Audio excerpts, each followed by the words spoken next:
The council chamber was filled with alien beings from across the galaxy, and all of them were laughing at Commander Jack Morrison as he stood before them in his Earth Defense Force uniform. The uniform looked plain and simple compared to the glowing armor and shimmering energy fields that the other species wore, and Jack could feel their contempt with every passing moment. Ambassador Zexthor from the Krillian Empire clicked his sharp mandibles together in what seemed like pure amusement, and his voice carried across the entire chamber when he spoke about how humanity expected to be taken seriously by the galactic community. The ambassador made it clear that humans still used weapons that fired solid metal projectiles through basic chemical reactions, and to him this was completely primitive and outdated technology. Lieutenant Amy Hudson stood next to Jack, and she shifted her weight from one foot to the other as the mockery continued around them. Her hand moved toward the pistol on her belt without her even thinking about it, but she stopped herself before anyone noticed what she was doing. The Council had called Earth's representatives here to discuss whether humanity could join the Galactic Defense Coalition, and for 3 long months Jack and his team had been forced to endure constant insults and dismissive comments from almost every species present. The advanced civilizations of the galaxy used plasma cannons that could melt through starship hulls and antimatter beams that could destroy entire vessels with a single shot, and graviton disruptors that could tear apart molecular bonds with ease. When they looked at Earth's railguns and artillery pieces and conventional firearms, they saw nothing but relics from a bygone era that had no place in modern warfare. Jack tried to explain that human weapons had proven themselves effective in many conflicts throughout Earth's history, but Counselor Vesh immediately interrupted him with a dismissive comment. The counselor was a floating jellyfish-like creature from the Aquarian Collective, and its translucent body pulsed with different colors as it spoke about how humanity had only fought against other humans on their own planet. Vesh made it very clear that Earth had never faced a true galactic threat, and therefore had no understanding of what real space combat actually involved. The other council members murmured their agreement with this assessment, and Jack felt his frustration growing, but he kept his expression calm and professional despite wanting to argue back. "Hi." Chancellor Drexval finally raised one of his large-clawed hands to silence the chamber, and the reptilian leader from the Saurian Dominion announced that the council had reached a decision about Earth's application. His voice was deep and authoritative as he explained that humanity would be granted provisional membership in the coalition, but there were strict limitations on what roles Earth forces could perform. Human ships and soldiers would not be assigned to any frontline combat positions, and instead they would only handle supply runs and logistics operations, far from any actual fighting.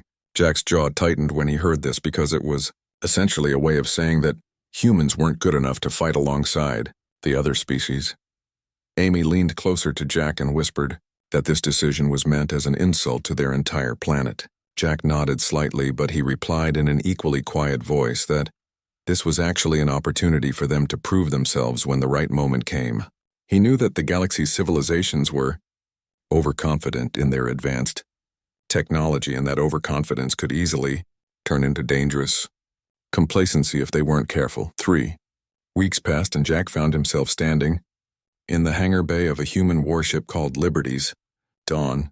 The ship was a retrofitted destroyer that looked blocky and crude when compared to the sleek alien vessels docked nearby, and Captain Nicole Grant walked up to greet him with a knowing smile on her face. She had heard about what happened at the council meeting, and she understood that the other species had basically told Earth to stay out of their way. Jack looked around at the ship's armaments and told Nicole that they had been given exactly what they needed, which was time to prepare for what was coming. Nicole asked if he really thought there would be action soon, and Jack confirmed that the Krillians wouldn't be this dismissive unless they felt completely secure in their superiority. As the Liberty's Dawn departed from Earth's orbital station, Jack stood near a large window in the observation deck with Amy and Lieutenant Carl Hayes, who was the ship's weapons officer. Down below them in the lower decks, the armory crews were busy loading shells and ammunition into the ship's main gun batteries. Carl reported that the retrofit was now complete, and they had successfully installed new railgun batteries along with some experimental heavy cannons that General Murphy had personally approved for this mission. Jack asked about the specifications of these experimental weapons, and Carl explained that they were based on 16-inch naval cannons from the 20th century, but modified to work in the vacuum of space. The Galactic Council would probably laugh even harder if they knew that humans were mounting what amounted to World War II battleship. Guns on a starship, but Jack didn't care what they thought anymore. Amy brought up a holographic display that showed historical data about galactic warfare, and she pointed out something interesting in the records. Most conflicts between alien civilizations for the past 500 years had been fought exclusively with directed energy weapons like plasma beams and particle cannons. This meant that defensive shields and armor plating had evolved specifically to counter those types of attacks over many generations. Jack understood what she was getting at because shields designed to scatter plasma or redirect energy beams wouldn't necessarily be effective against a solid metal shell traveling at incredible speeds. Carl added that the alien species had optimized their defenses against what they knew, but they had completely forgotten about kinetic weapons because nobody used them anymore. The journey to the Kelgar sector took 2 full weeks, and during that entire time, Jack ran constant drills with the crew. Nicole put everyone through repeated combat simulations, while Carl and his gunnery teams practiced their loading and firing sequences until they could do them perfectly even in their sleep. On the 15th day of their voyage, the ship's sensor operator, Lieutenant Sam Porter, detected something unusual on his screens.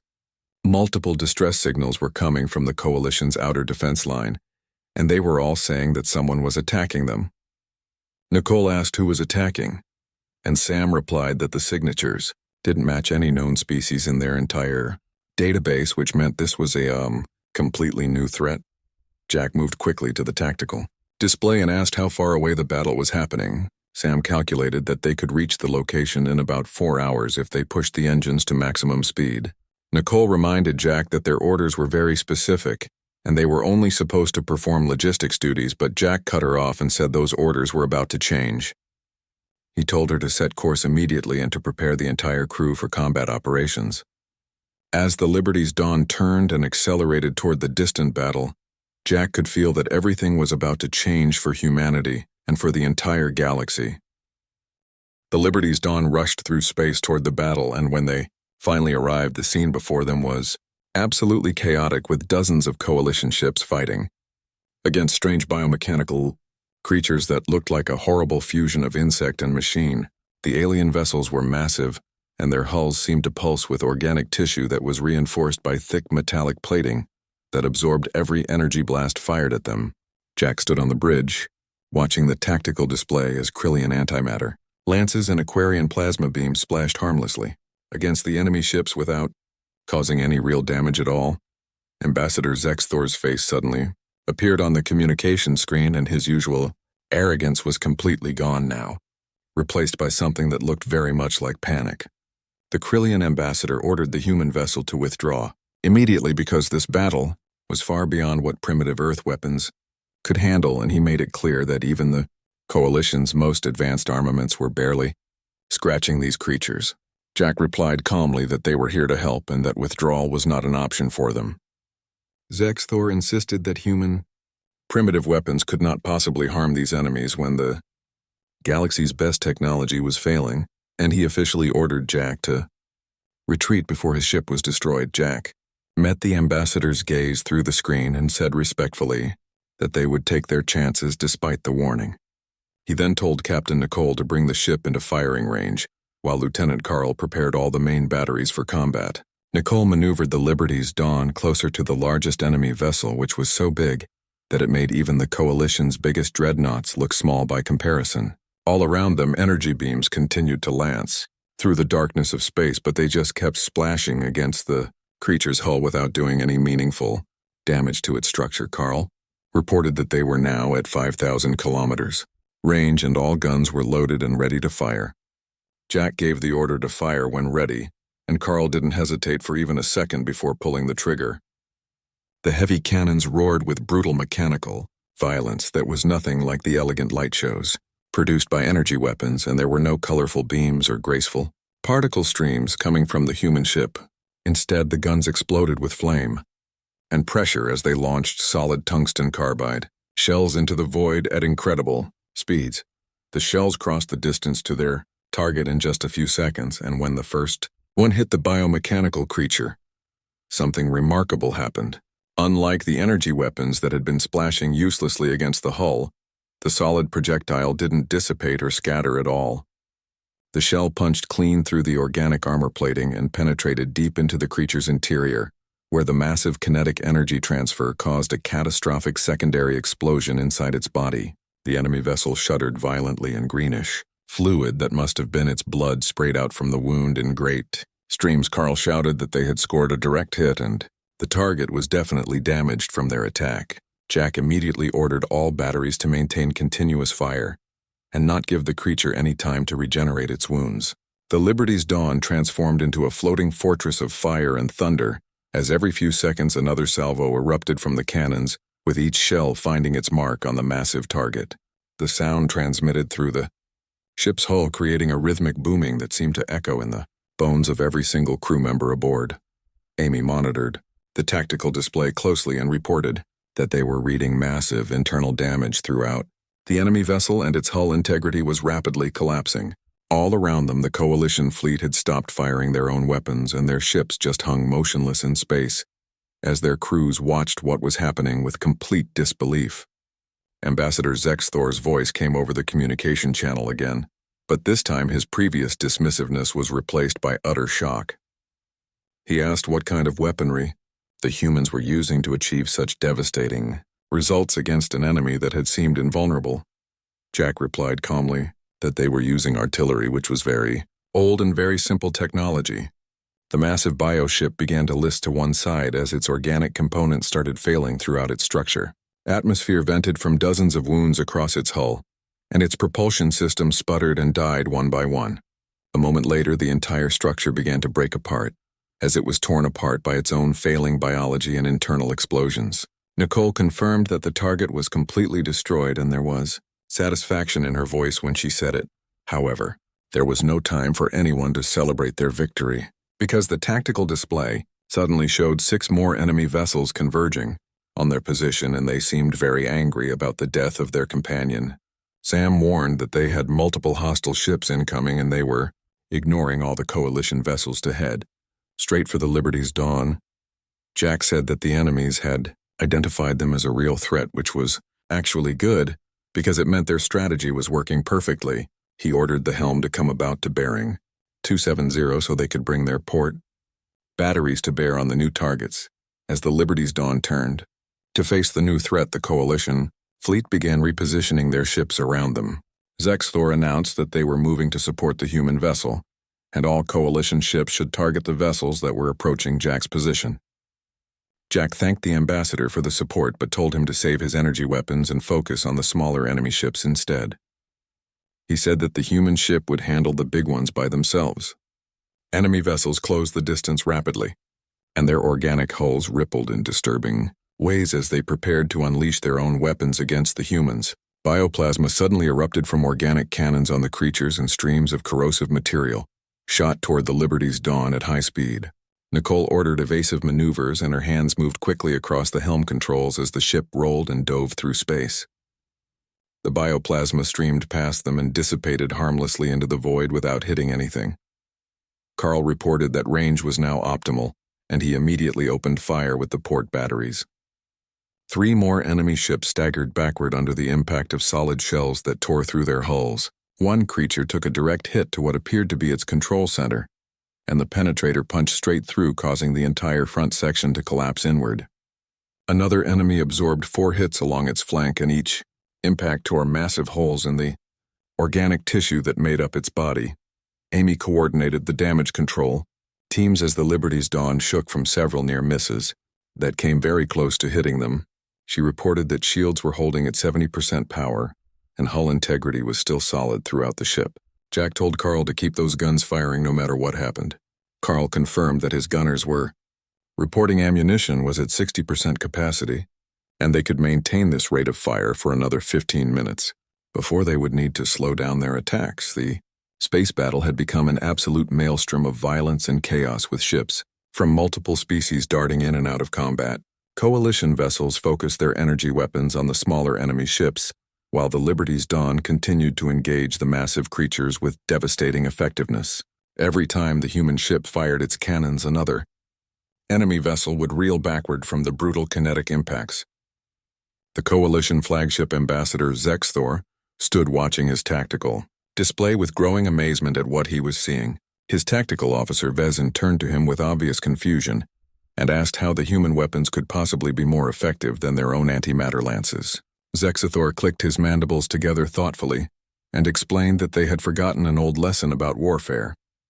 He said that the Coalition had spent centuries perfecting energy weapons and developing shields to counter them, which created an arms race of exotic physics and quantum mechanics. But the humans had reminded everyone that sometimes the simplest solution was actually the most effective one. Their projectiles didn't care about shield, harmonics, or energy absorption rates because they simply hit their target with pure physical force. The battle continued to rage for another full hour, but the outcome was no longer in any doubt. The enemy ships were unable to adapt to the kinetic weapons that just punched straight through their defenses, and they began to retreat from the field.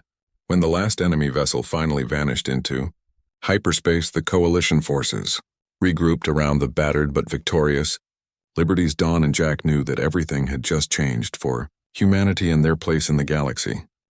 The news of the battle spread throughout the entire Galactic Coalition like wildfire, and reactions from different species ranged from complete amazement to outright denial that such a thing could have happened. 3 days after the engagement, Jack found himself standing once again before the council chamber. But the atmosphere had changed dramatically from the last time he was there. Where before there had been mockery and dismissal, now there was cautious curiosity mixed with something that looked uncomfortably similar to fear in the eyes of many delegates. Hi. Chancellor Drexaval opened the session with unusual formality in his voice and acknowledged that the council had carefully reviewed all the battle recordings from the Kelgar sector. The Chancellor stated that Jack's actions and those of his fellow human officers had prevented what could have been a catastrophic defeat for the entire Coalition. Jack replied simply that they were just doing their duty as members of the Alliance and nothing more than that. Drexval continued by saying that human methods had raised many questions throughout the Council because their weapons, technology which everyone had previously dismissed as archaic, had proved devastatingly effective against an enemy that Coalition armaments could barely scratch. Councillor Vesh floated forward, and her translucent body pulsed with visible agitation as she spoke. The Aquarian Collective wanted to understand how simple projectile weapons could possibly outperform their plasma lances and antimatter beams because their science suggested this should be completely impossible. Amy, standing beside Jack, pulled up holographic displays that showed detailed battle data for everyone to examine. She explained that the issue was not about raw power output, but rather about proper application of force. She pointed out that Coalition energy weapons were incredibly sophisticated, but the enemy creatures called Devourers had evolved specific defenses against exactly that type of attack. Their organic armor could disperse energy and dissipate heat and regenerate damaged areas very quickly, which made energy weapons far less effective. Jack added that human weapons didn't give the Devourers any option to adapt or regenerate because a solid shell moving at hypersonic velocity transferred kinetic energy directly into the target's body. There was no shield frequency for them to adjust and no energy pattern for them to absorb, because it was pure mechanical force punching through their defenses. A new voice suddenly spoke up from the gallery, and it belonged to Admiral Kexavar of the Krillian Imperial Navy, who was a high-ranking officer that had not been present at any previous meetings. Kexavar's tone was filled with disdain as he called the human approach primitive force rather than advanced warfare. The Admiral continued by saying that just because crude kinetic weapons proved effective in one single engagement did not invalidate thousands of years of technological advancement across the galaxy. He argued that the Devourers were merely an anomaly and a biological curiosity that didn't represent normal warfare. Against properly shielded modern warships, he insisted that human artillery would be completely useless and ineffective. Jack met the Admiral's gaze steadily and asked if Kexavar would care to test that theory in an actual demonstration. The entire chamber fell into complete silence at this challenge, and nobody seemed to know what to say. Drexaval raised one clawed hand and said that the Council was not present to arrange duels between member species. Jack replied respectfully that he was not suggesting any kind of duel, but rather a proper demonstration of capabilities. If the Council had concerns about the effectiveness of human weapons, then they could arrange controlled tests to settle the matter, once and for all. Ambassador Zexthor, who had remained silent until this moment, clicked his mandibles together in a sound that indicated approval. He stated that this was a logical proposal, and that he personally would be very interested to see such tests conducted. Admiral Kexavar's expression darkened with obvious displeasure, but he agreed to the demonstration. He said that if the humans wished to embarrass themselves publicly, then he would volunteer a decommissioned Krillian destroyer to serve as target practice for their primitive weapons. Jack smoothly declined the offer and said that wouldn't be necessary because they would provide their own targets for the tests. He proposed that in 3 days they would conduct demonstrations at the Coalition testing range in the Helios system, where they would show their weapons against various defensive configurations. The Council quickly agreed to these terms, and Jack left the chamber with Amy walking beside him. Once they were alone in the corridor, Amy turned to Jack with obvious concern on her face and asked if he had just committed them to proving their weapons' effectiveness in front of the entire Galactic Council. Jack confirmed that he had done exactly that, and Amy asked what would happen if something went wrong during the demonstration. Jack smiled grimly and said that they had better make absolutely certain that nothing went wrong then. The next 3 days became a flurry of intense preparation, as Captain Nicole pulled the Liberty's Dawn from its repair dock and coordinated with all the other human vessels in the area. Meanwhile, Jack worked closely with Lieutenant Carl and a full team of weapons specialists to prepare every detail of the upcoming demonstration. Carl explained that they needed to show versatility in their weapon systems because it was not enough to simply prove they could punch holes through targets. They needed to demonstrate that kinetic weapons could accomplish things that energy weapons could not do. Jack agreed completely and asked what Carl had in mind for the tests. Carl pulled up a series of different targets on his display screen and outlined a 4-part demonstration that would showcase different capabilities. First, they would demonstrate raw penetration power against heavy armor. Then they would show precision targeting at extreme ranges. Third, they would prove they could defeat modern shield technology through sustained bombardment. And fourth, Carl said with a grin, they would show the Council something they had never seen before. Jack asked what that something was, and Carl told him to trust the plan because it would be impressive. On the day of the demonstration, the Coalition testing range was absolutely crowded with observers from nearly every member species. The civilian media had been granted special access to broadcast the event, and the Liberty's Dawn held position at the center of the range with the Washington's Pride and 2 destroyers providing support nearby. High Chancellor Drexeval's voice came over the open communications channel announcing that the Council was ready and Jack could begin whenever he was prepared. Jack acknowledged the message and turned to Carl, telling him to commence the demonstration sequence.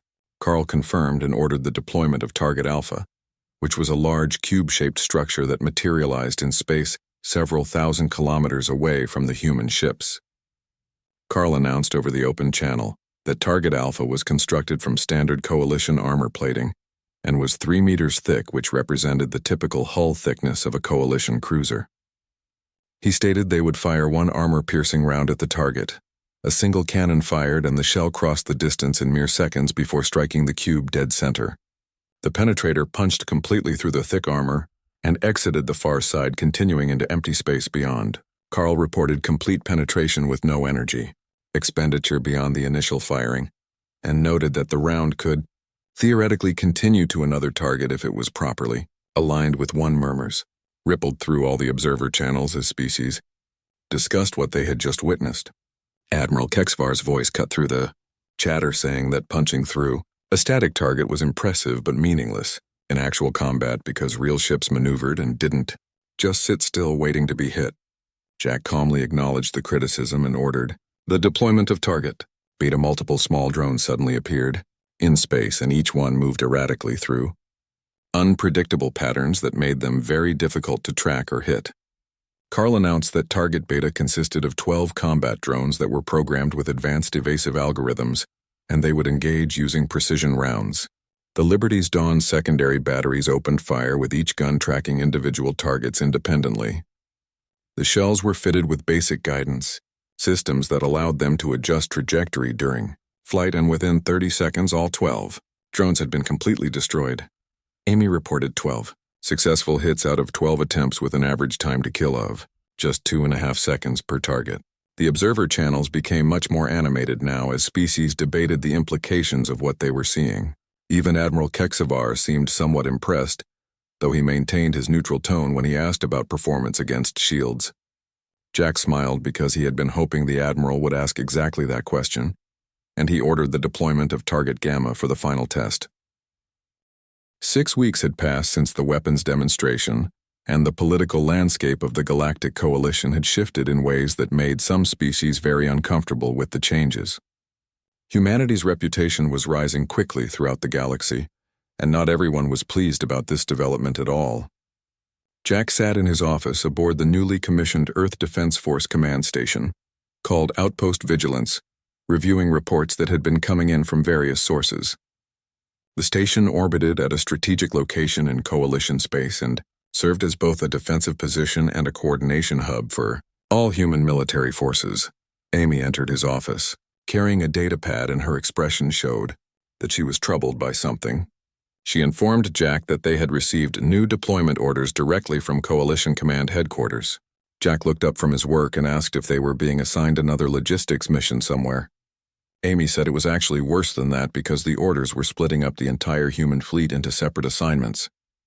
The Washington's Pride was being sent to the Outer Rim on extended patrol duty, and all the destroyers were being reassigned to completely different sectors, far from each other. Jack's jaw tightened noticeably and he asked who had authorized these new orders.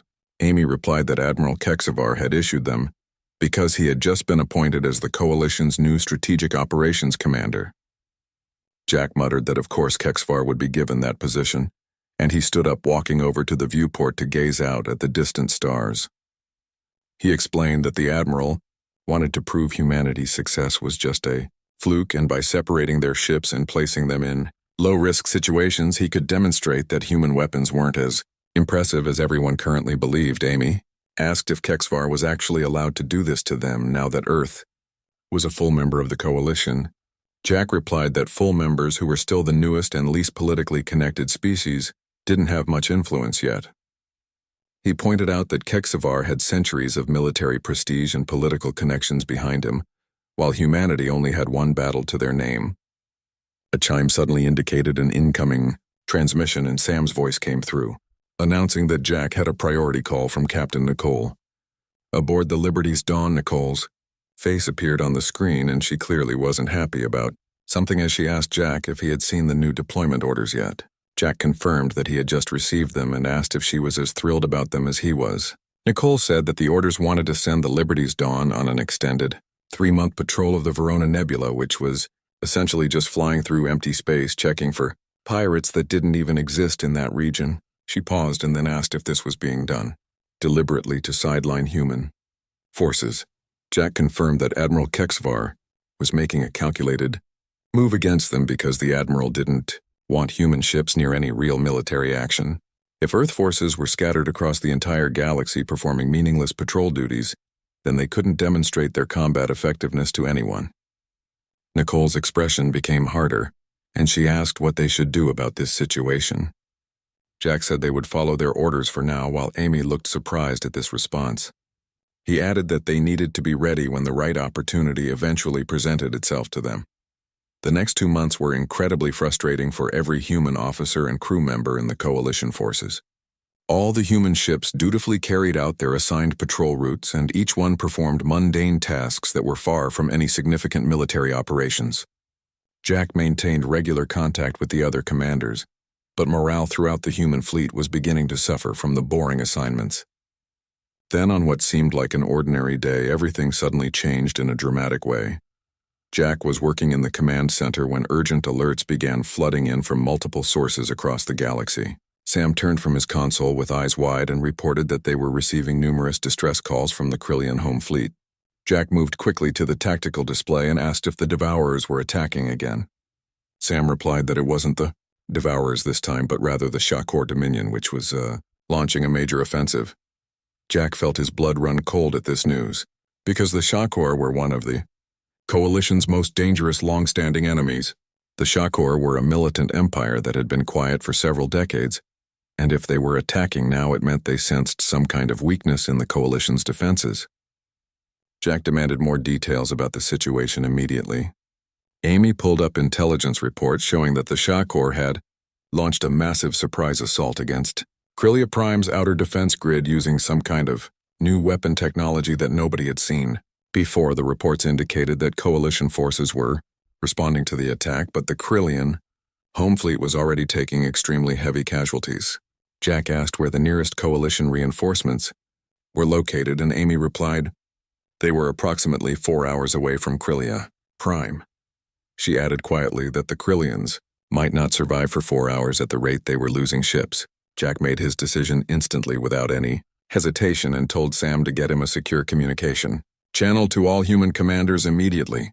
Within just a few minutes, he had Lisa from the Washington's Pride and Nicole from the Liberties, Dawn and 5 other Earth Defense Force captains on a private conference call. Jack made his message brief and direct by explaining that the Krylians were under heavy attack and facing a potential massacre of their home fleet.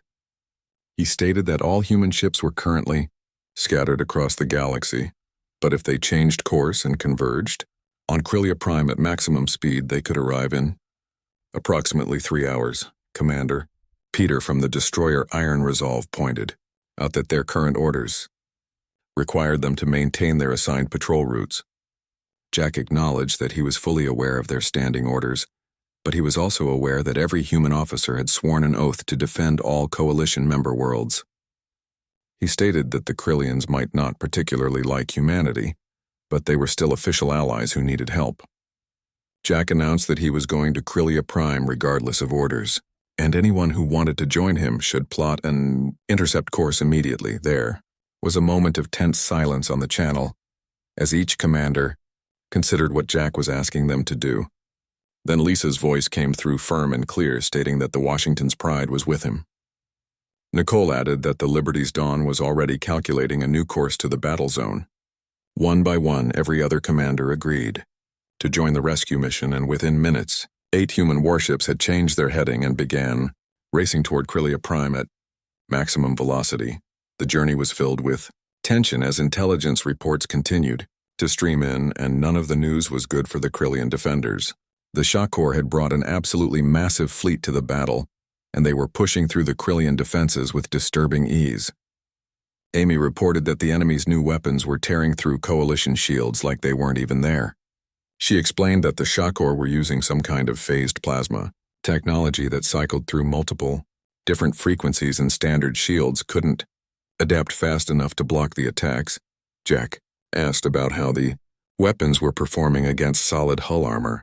Amy replied grimly that direct hits from the new Shakor weapons were causing catastrophic damage throughout entire ships. The Krylians were losing vessels at an alarming rate, and their defensive line was collapsing.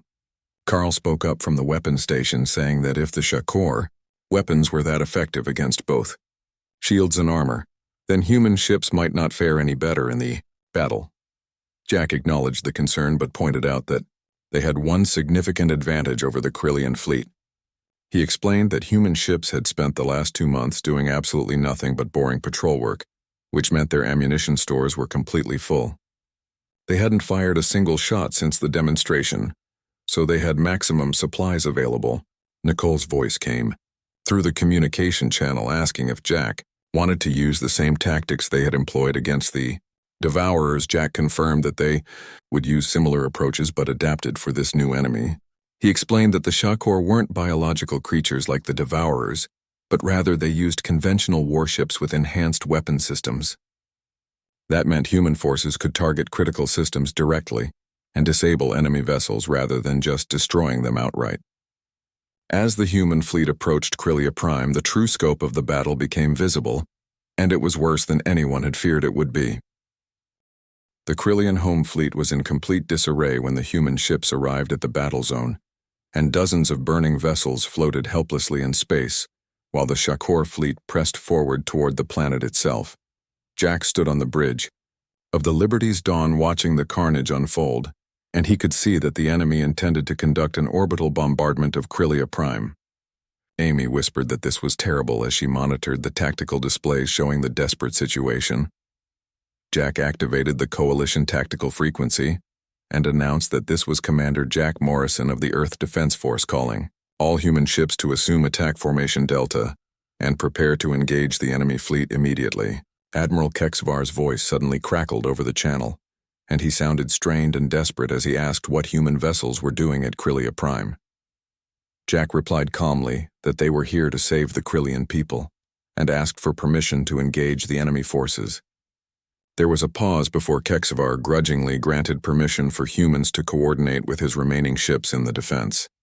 Jack responded negatively and told the Admiral that Krillian ships needed to fall back and form a protective screen around the planet while human forces handled the Shakor fleet alone.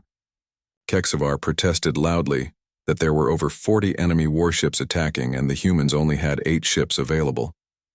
Jack replied that this should make things interesting before cutting the communication channel. The human fleet accelerated directly into the heart of the battle space, where Shakor vessels were concentrating their attacks. The enemy ships were considerably larger than the Liberty's Dawn and much better armed than anything Earth had faced in previous engagements. Their phased plasma weapons glowed with a menacing purple energy that looked deadly and destructive. Jack ordered all ships to target the primary weapon systems on enemy vessels and use precise fire because they could not afford to waste any ammunition. The Earth Defense Force vessels spread out across the battlefield, with each one selecting specific Shakor ships to attack. The heavy cannons roared and their familiar thunder rolled through the emptiness of space. The first shell struck a Shakor battlecruiser right at the base of its primary weapon array, and the kinetic impact completely shattered the mounting structure. The entire weapon system tore free from the hull and went spinning away into space, trailing debris behind it. Carl reported a direct hit and confirmed that the target's main weapon had been disabled completely. Around them, the other human ships were experiencing similar success as they systematically destroyed Shakor weapons with precise kinetic strikes. The Shakor fleet had been configured and optimized to fight against energy weapons, and they found themselves facing an enemy that simply demolished their weapons with solid projectiles. However, the Shakor adapted to the new threat very quickly, and their ships began performing evasive maneuvers that made precision targeting much more difficult for human gunners. When the enemy did manage to hit human vessels, their phased plasma weapons burned through armor with terrifying efficiency. Amy called out that they had a hull breach on Deck 7 and she was sealing off the affected compartments immediately. Jack ordered the crew to keep firing regardless of damage, and told Carl to switch ammunition to fragmentation rounds that would saturate the enemy formation. The tactics changed dramatically as human ships stopped making precise strikes against individual targets and instead began firing clouds of fragmenting shells that exploded into deadly fields of shrapnel. The Shakor vessels were forced to maneuver through these killing zones, and they began taking widespread damage across their entire hulls from thousands of high-velocity fragments. On the Krillian flagship, Admiral Kexvar watched the battle with growing amazement at what he was witnessing. His tactical officer Vezin was carefully monitoring the effectiveness of human ships, and he reported that the humans had already disabled or destroyed 15 enemy vessels in just the last 10 minutes. Kexvar asked how many Krillian ships they had lost during that same time period. Vezin replied that they had lost 12 vessels, but the human ships had absorbed most of the Shakor fleet's attention and were drawing fire away from the damaged Krillian vessels that were withdrawing. The Admiral watched as the Liberty's Dawn rolled through a massive barrage of plasma fire, while its cannons never stopped their relentless firing. The human ship was badly scarred and burning in several places, but it continued to fight with determination that impressed Kexvar deeply. He said quietly that Morrison was sacrificing his ships to protect Krillia Prime and buying time for the planet's defenses to organize. The battle continued to rage for another full hour, and the human fleet, though severely battered and damaged, never stopped pressing their attack against the enemy. The Washington's Pride lost one of its main engine nacelles, but kept all guns firing without pause. The Iron Resolve took a critical hit directly to its bridge section, but auxiliary control immediately took over, and the ship never stopped fighting for even a moment. Finally, the Shakor fleet reached its breaking point and began to retreat from the battle. The enemy commander recognized that the battle was completely lost and ordered all surviving vessels to withdraw. The shock horse ships that remained functional fled into hyperspace, leaving behind fields of debris and the shocked survivors of both Krillian and human fleets floating in space. In the aftermath of the victory, Jack stood on the Liberty's Dawn's damaged bridge, surveying casualty reports and damage assessments from all human vessels. Of the 8 ships that had joined this battle, 6 were severely damaged and would need months of repairs, while 2 would require complete reconstruction. But every ship had survived and every crew member would eventually go home. Sam announced an incoming transmission from Admiral Kexvar, and Jack accepted the call. The Krillian admiral appeared on screen with his armor scorched black, and one of his mandibles appeared to be broken from combat damage. His eyes held something that Jack had never seen there before, and it was unmistakable respect. Kexvar stated that Jack had disobeyed direct deployment orders by coming to Krillia Prime. Jack acknowledged that this was correct, and he had violated orders. The admiral continued, saying that Jack had risked his entire force against a superior enemy fleet. Jack again confirmed that this was true. Kexvar then said quietly that Jack had saved his entire world from destruction. Jack met the admiral's gaze steadily and replied that this was simply what allies did for each other. Kexvar remained silent for a long moment before he inclined his head in a deep bow, which was a gesture of profound respect in Krillian culture. The admiral said that he had been wrong about humanity and had let pride and prejudice blind him to their true worth. He stated that he owed Jack a debt that could never be easily repaid. Jack replied that there was no debt between them because humans were just doing their duty to the coalition. Several months passed after the Battle of Krillia Prime, and the entire structure of coalition military forces underwent massive reorganization. Human kinetic weapons technology was being integrated into every aspect of defense planning, and Earth was asked to share weapon designs with allied species. A new joint command structure was established with representatives from multiple species working together, and Jack was appointed as one of the senior commanders working directly alongside Admiral Kexvar. Jack stood on the observation deck of Outpost Vigilance watching as crews loaded ammunition onto ships below.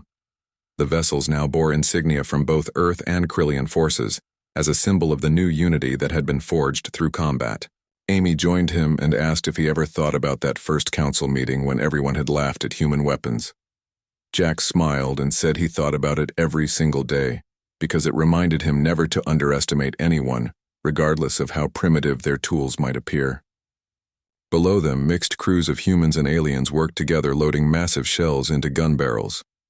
The heavy cannons that had once been ridiculed now stood alongside plasma lances and antimatter beams, not as relics of a primitive past, but as proven instruments of defense. The Galactic Empire had ridiculed human old weaponry and dismissed Earth forces as irrelevant to modern warfare. They had laughed at kinetic weapons and chemical propellants and solid projectiles.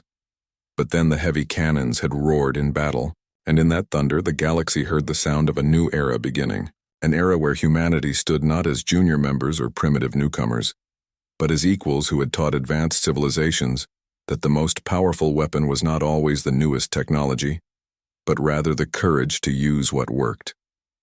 The old weapons had proven their worth beyond any doubt, and more importantly, humanity had proven theirs. The galaxy would never underestimate either one again, and Jack knew that this was only the beginning of Earth's journey among the stars.